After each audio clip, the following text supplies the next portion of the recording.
Saya Ananda Nisyardita, tingkat 1A perawatan. Hari ini saya akan menjelaskan tentang gangguan mobilitas fisik.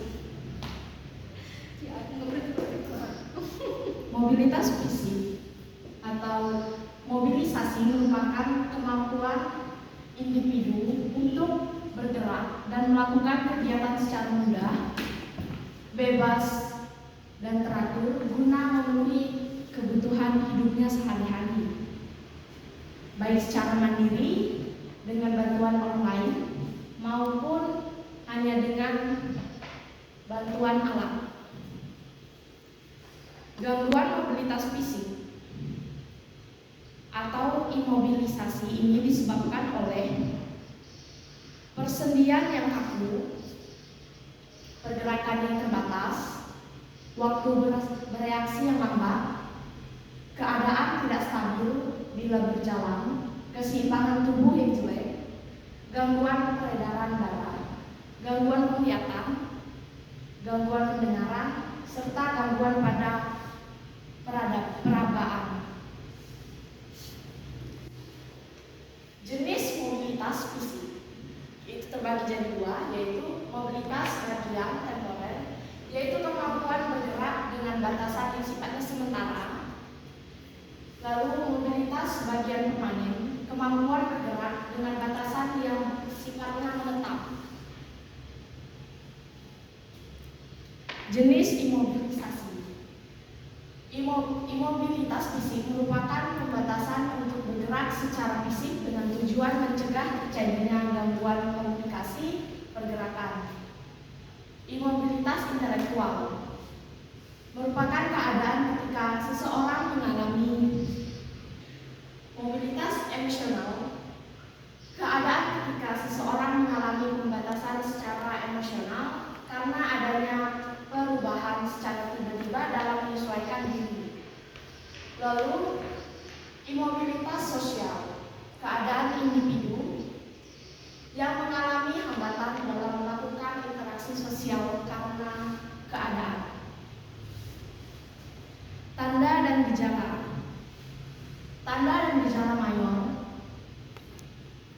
subjektif dari gangguan mobilitas fisik, yaitu mengelus sulit menggerakkan ekstremitas.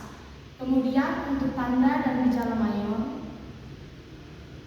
objektif, yaitu kekuatan otot menurun dan rentan gerak menurun.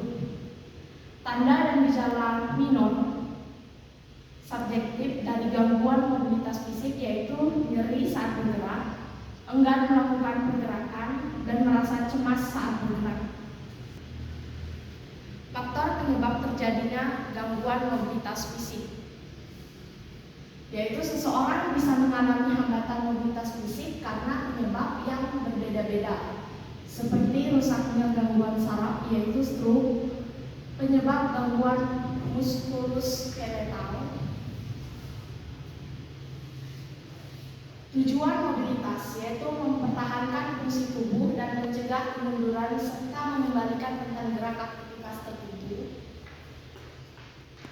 Lalu memperlancar peredaran darah, membantu pernapasan menjadi lebih kuat, mempertahankan tonus otot, memelihara dan meningkatkan pergerakan dari persendian, dan memperlancar eliminasi alveoli juga urin, dan meningkatkan ambulasi. Faktor yang mempengaruhi mobilisasi: 1. Gaya hidup. 2. Ketidakmampuan kelemahan fisik dan mental. 3. Tingkat energi. 4. Usia. 5. Sistem neuromuskular. Dampak tidak mobilisasi.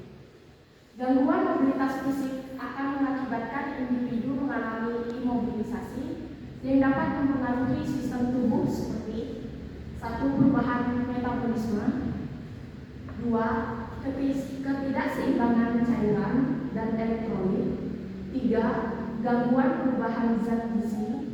4. Gangguan fungsi gastrointestinal. 5. Perubahan sistem pernapasan. Lalu yang keenam, perubahan kardiovaskular. Yang Yang ketujuh, perubahan sistem muskuloskeletal. 8, perubahan sistem integumen. 9, perubahan eliminasi. Dan yang terakhir, perubahan perilaku. Daftar pertanyaan yaitu adalah, apa kendala yang Anda alami dalam melakukan analisis? Dari analisis